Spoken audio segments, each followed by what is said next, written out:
Welcome to the Wild and Free series, a collection of down-to-earth conversations with leaders in authenticity, self-awareness, and service to the world.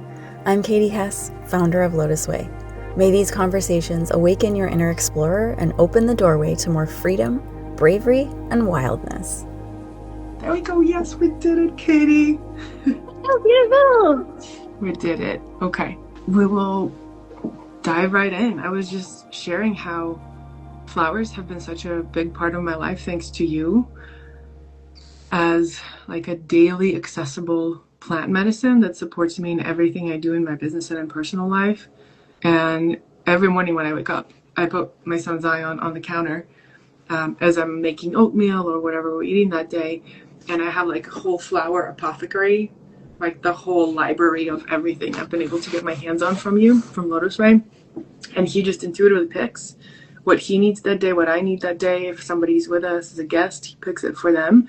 And there's such certainty and clarity in the way he reaches for them. And he's like, okay, this is for Zion, this is for mommy. And then some of them he'll ask for a double serving. And so it's become this ritual. And it's interesting, I'm noticing that both him and animals and babies, they just know. They don't have a filter of the mind to come in and be like, could I benefit more from this flower than this? They just allow their body to lead in such a profound way. So for me, it's such a reminder to trust that. And so today with me, I was called to bring these three, Wild Earth, the brand new one. I just watched the episode and I'm obsessed. The moment I started watching it, I felt like this needs to be on Netflix. You and Taylor did such a beautiful job sharing it. Definitely want to talk more about that. And like the editing and just the capturing in such a real way. It's so you and so Taylor. I'm so excited about it. And then I have Yellow Chuparosa. That's the one that just keeps coming up for me. Wow. Fearless communication, open heart, relaxed body. Yes, I call that in, and anybody else who's watching this, if you want to call that little plant spirit in, that's here with us. And then the mountain pink, effortless teamwork, surprise and delight, and surreal ease. So those are the ones I'll be adding to my cacao. And while I'm doing that and taking my first sip of Wanahe, I would love you to speak a little bit about a question. I don't know, we've been friends for almost a decade, but I've never really asked you. What is collecting flower elixirs and remedies like technically? Because you don't pick the flowers, right? So talk us through the process of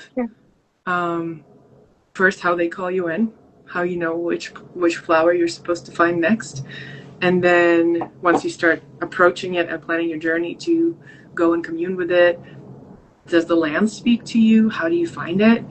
And then the actual process, like what do? Do you kiss the flower under the full moon and then like say a prayer and then you bottle it up? How does it happen?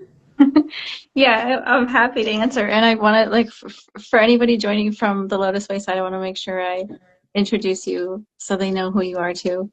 I've known Ksenia for oh my gosh, almost 10 years. She's a mother, she's a creator, she's the owner of Hey Ceremonial Cacao.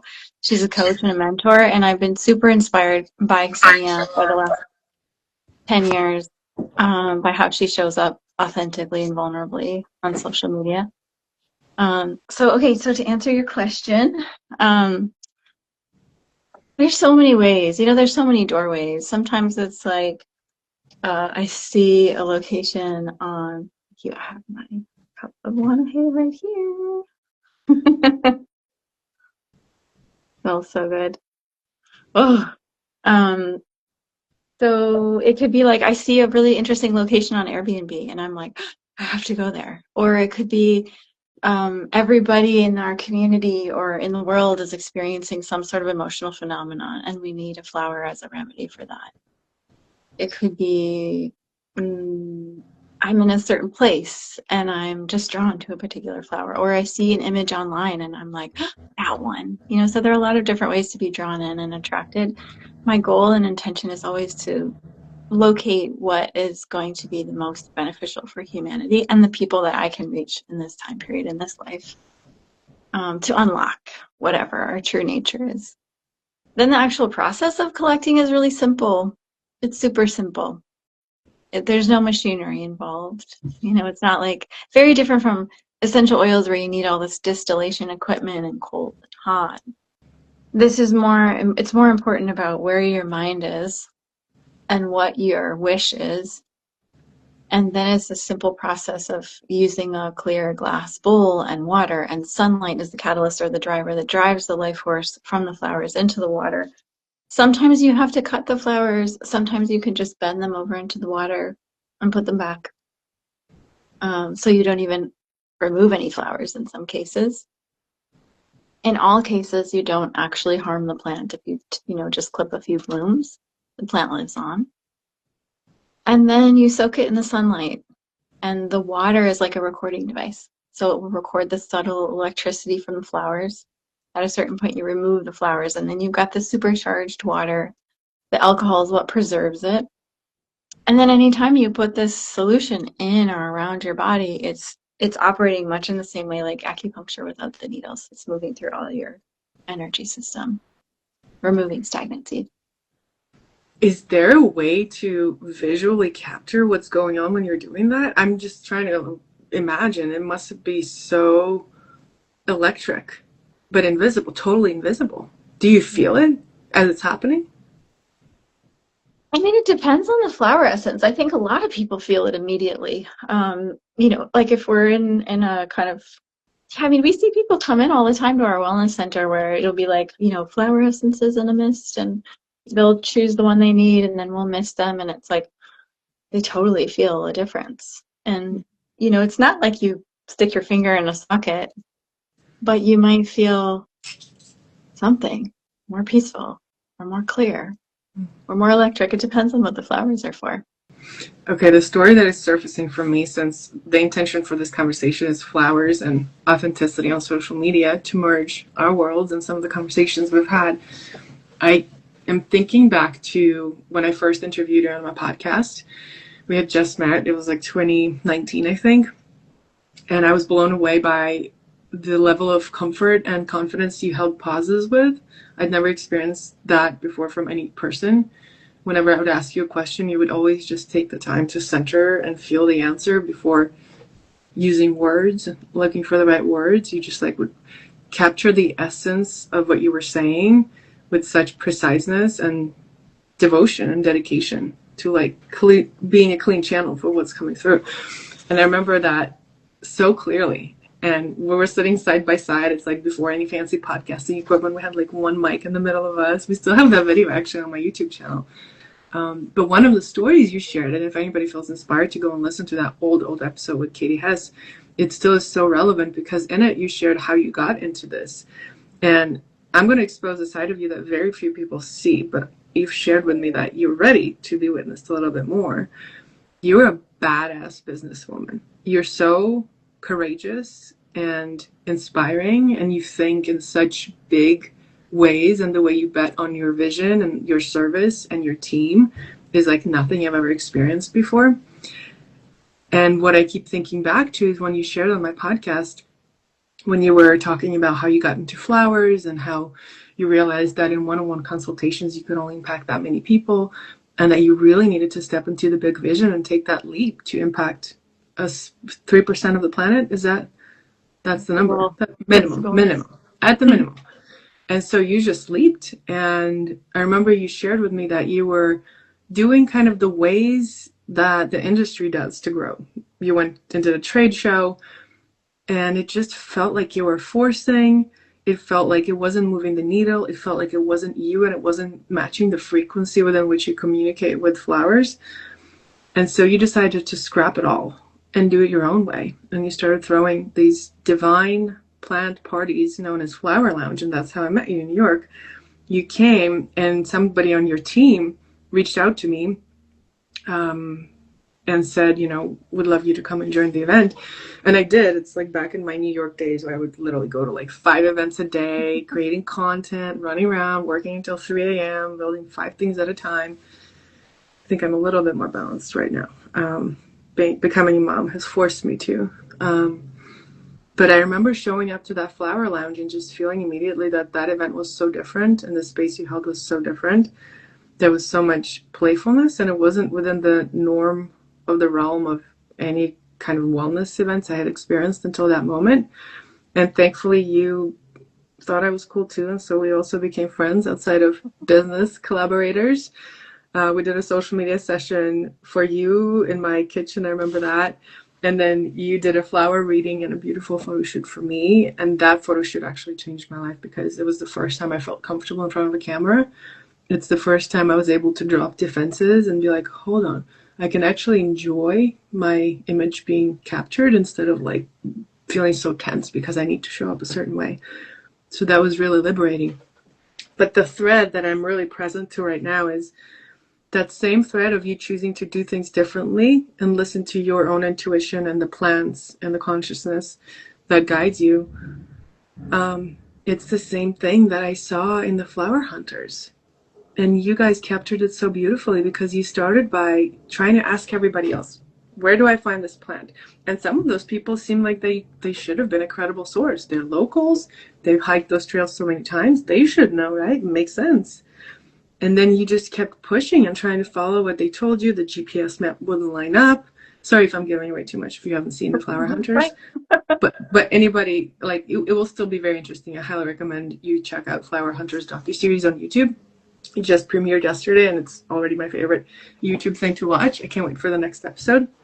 But the whole arc of that episode was you dropping that need to follow anybody else, authority outside of you, even if it made all the sense. And you were like, okay, so tired after hours and hours of walking, exposing yourself to the threat of bears and who knows what else in those wild forests of Wyoming. And you were like, okay, let's just go to the good old way that we've used the whole time of following your bodies, listening to the land, listening to the plants.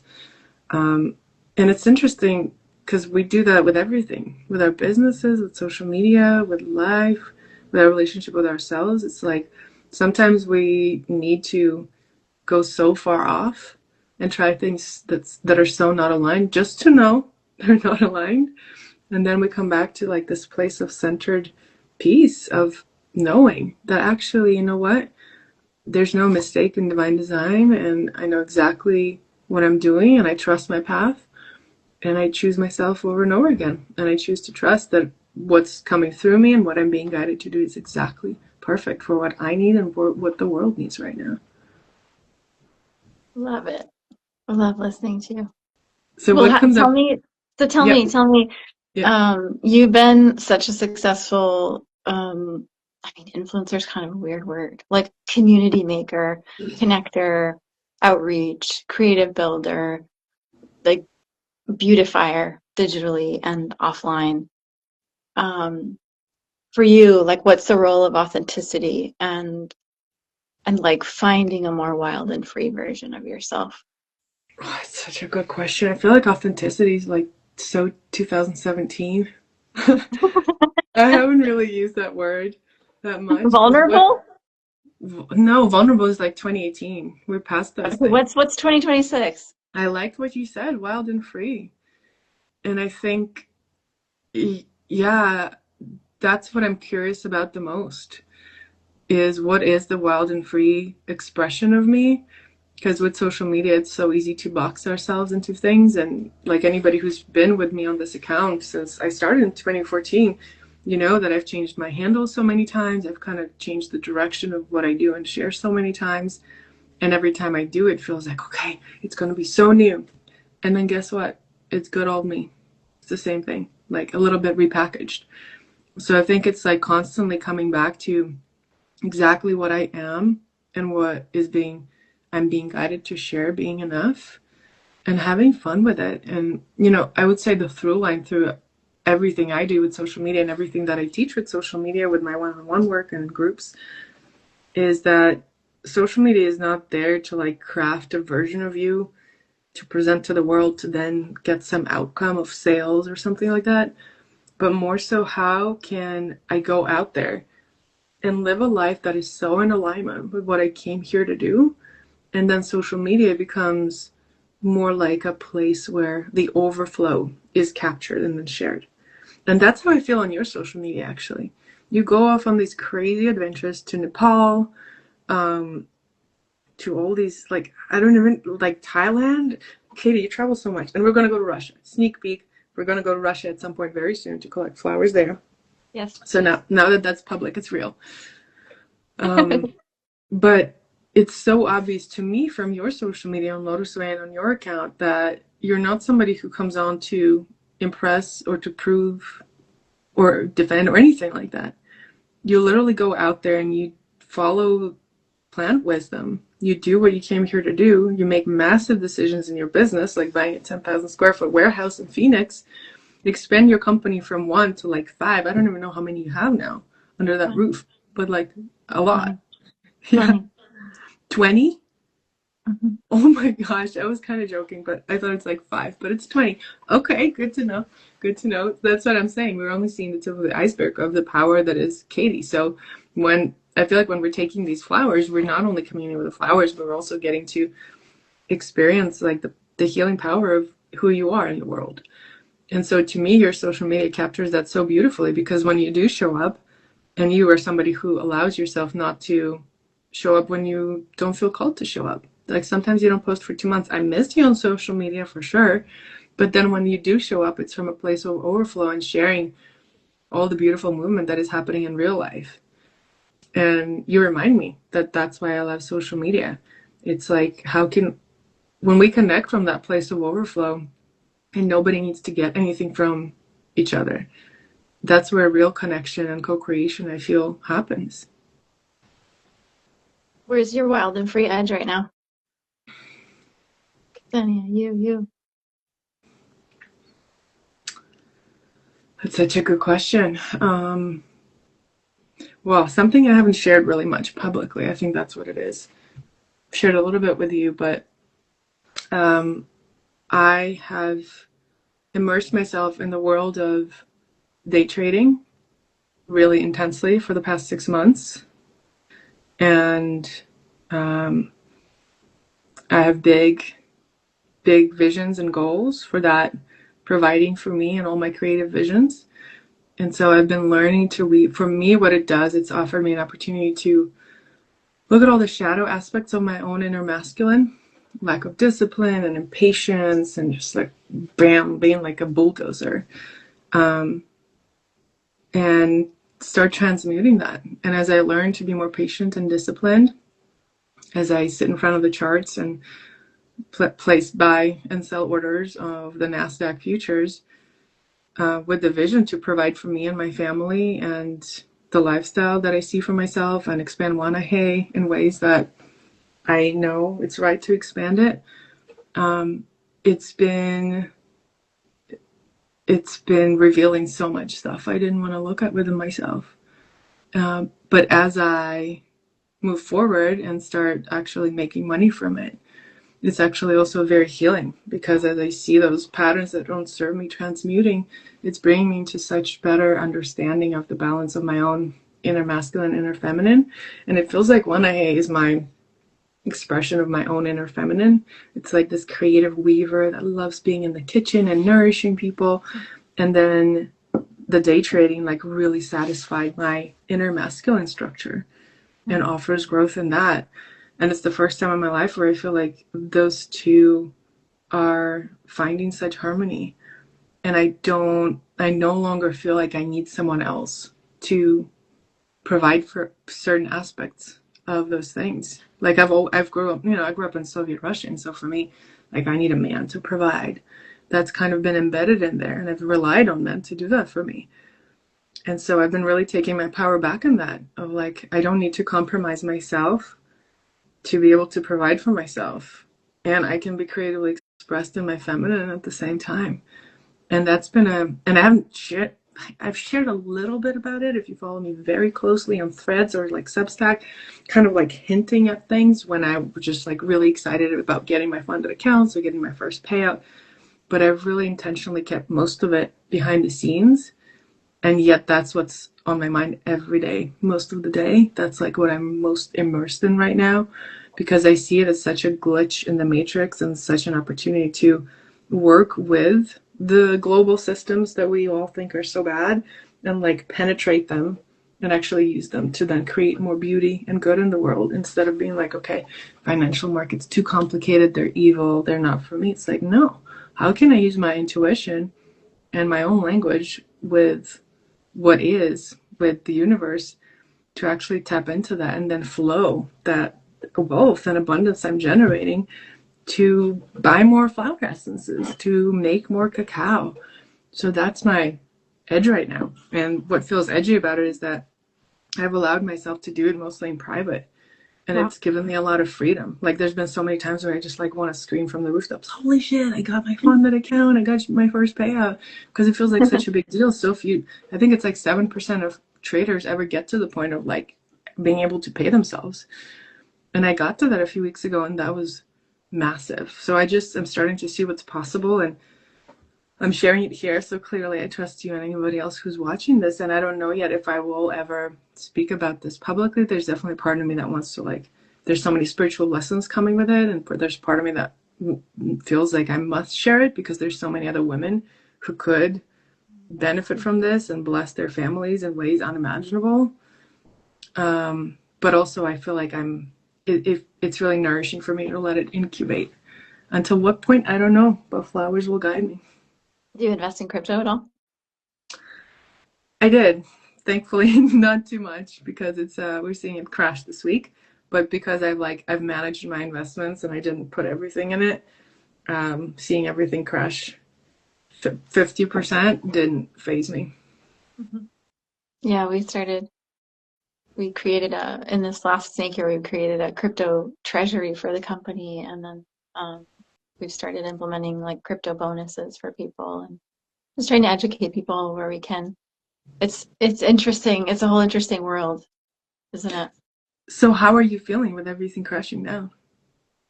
I think it's a great time to buy. Oh.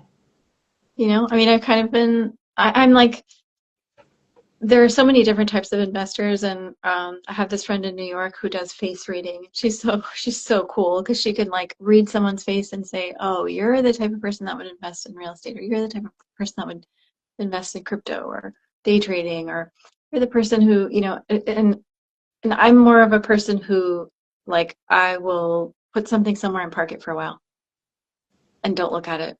So I'm not a day trader like you. That's not my personality. I don't have the like gift. You know, I have a lot of risk tolerance, maybe too much for day trading. So it's better to just like take a big leap and then park it for a while for me. And so that's really good for either real estate or crypto. And I'm happy just, you know, taking whatever I feel comfortable releasing and then leaving it. And then that way when it's going up, down, I'm just, you know, really think about it because it's not anything that I would use until like 10 years from now. It's a long-term strategy. I like the long-term game.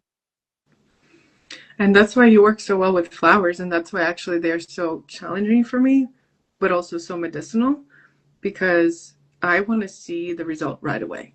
Like the second I started, I wanted to be successful and like Sure. receive trophies and awards. Like, I'm a manifester, I'm a triple Leo, I have a lot of fire energy. I'm like, I want everything and now. Otherwise I'm bored.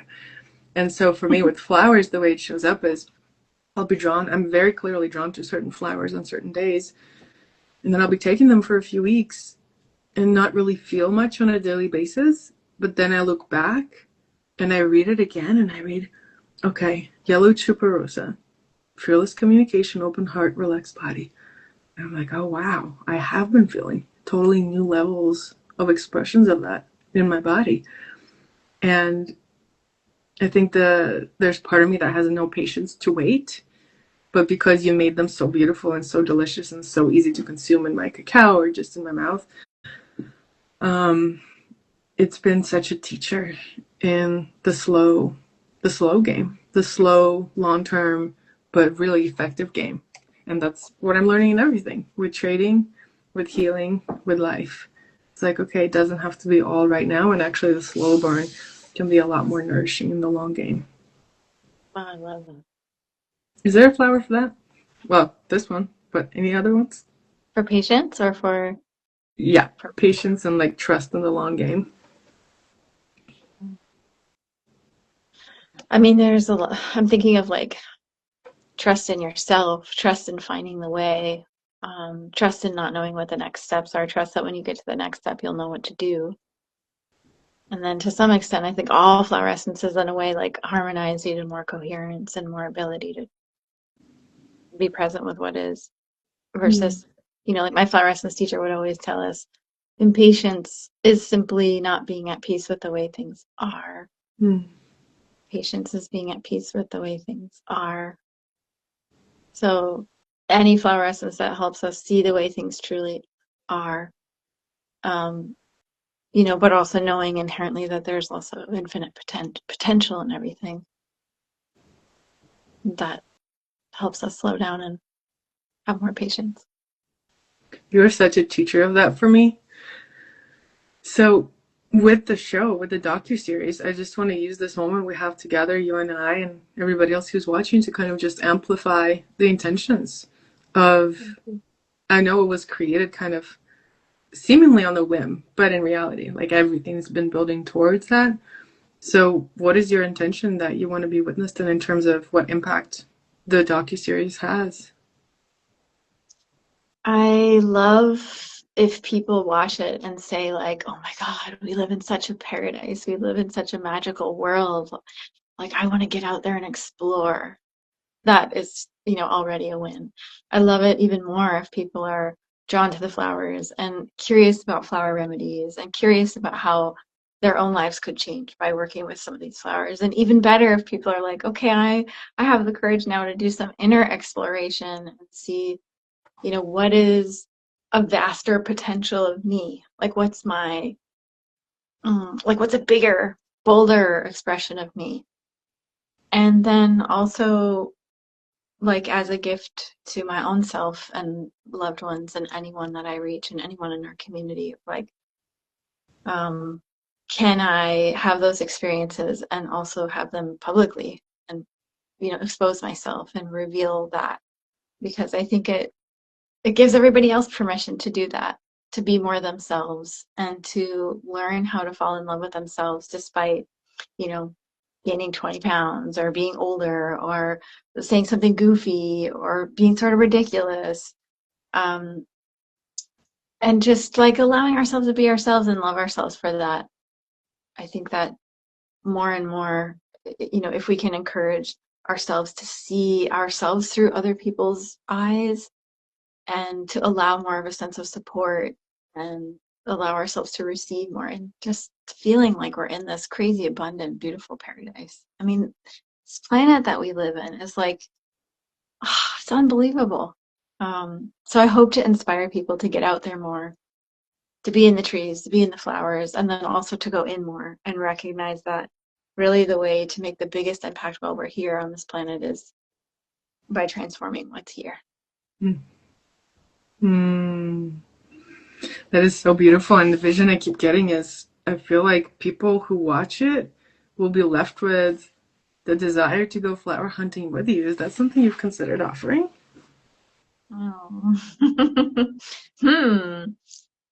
I mean, we thought about it when we were in Wyoming and we said, geez, we should bring people back here next year and I'll go find this fairy slipper.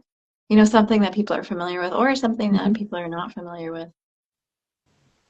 To answer your question, I haven't thought about it very formally, but it's interesting because it keeps coming up. I was talking to Carrie Ann Moss the other day on the live and talking about her company name, Annapurna, and she said, "Oh, I want to go with you somewhere." And I'm like, I want to go with you. "Why don't we go to the Annapurna Mountains?" It's like Uh, starting with just the people I've been in conversation with, like I want to go to Siberia, I want to go to Russia, I want to go explore where you were born and what botanical treasures are on that side of the world.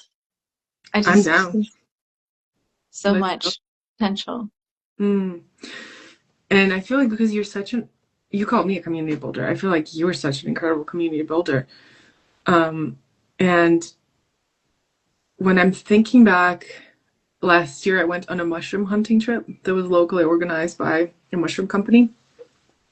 And yes, it was about finding mushrooms and then cooking them and making delicious food with them. I made an amazing burger with them. But beyond that, it was about the people who showed up to the mushroom hunting and just like being in the community of people who all have such a reverence for the earth and are willing to listen. That's what it's really about. So I feel like it would be just such an incredible network coming together and coming alive. You already have an incredible network all over the world of people who sit with LOTUSWEI, but to like bring us together to look for flowers with you. Oh, you're always pushing me to the next idea. I know. It sounds pretty amazing. We can Yeah. learn so much from each other. We're all so interconnected. Mm-hmm. Yeah, it's never, in Nepal, it was a different experience because we typically when we hunt for flowers, it's usually just Taylor and I. It's this very kind of insular, private, quiet thing. And in Nepal, we couldn't do it without having a couple guides. So we went with a gentleman who was familiar with orchids, and then a Tibetan Buddhist monk, and the four of us walked all around the mountains and the jungle mountains in Nepal. And so we're getting more comfortable with the idea of inviting more people into the process, and it feels like each time there is an addition of someone new, it's like there's a real reason for that. There's a real addition of their energy into the matrix of what's being created. Mm-hmm. I guess There you that's your go. next wild and free edge right there. There we go. And I get it. It's such an intimate thing. You know, when I'm in the depths of my creative process, like making cacao in my kitchen, having somebody there would change the whole experience because like we're sharing space. But then also I know if somebody's there, it would impact the batch in a way that I couldn't have and offer something to everybody who ends up consuming it. So yeah, I'm not somebody who naturally goes out there and collaborates. I'm like a very uh, internal person, but this feels like a beautiful edge that I'm taking this invitation as well. So cool. Well, if anyone has any questions, pop them in the chat. We'll be happy to answer questions. Can't wait till we can be together in person. Hmm. Honestly, the Russia vision, I just feel it coming together soon. I've been feeling it last couple of days as I've been in the energy of this live with you.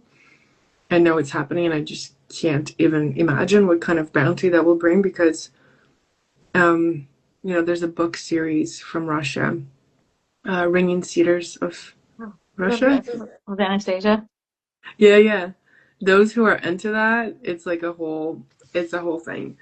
But essentially, the idea is that there's such medicine and ancient earth wisdom embedded in Russia and in Russian land and plants.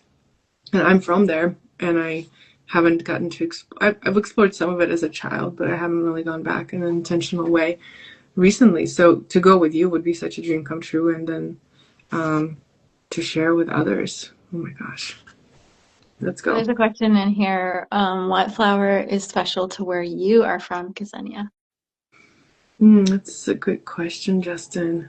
You know what? Let me show you. I'll get in my bedroom. Do I know what this is? Is that Pussy Willow? Yes, it is. What a funny name, huh? Do you know what the energetics of it are? For me, this reminds me of home. There's like a day in the year, Вербное воскресенье, where it's a Sunday, everybody gets them. And I actually don't know much about the symbology of it.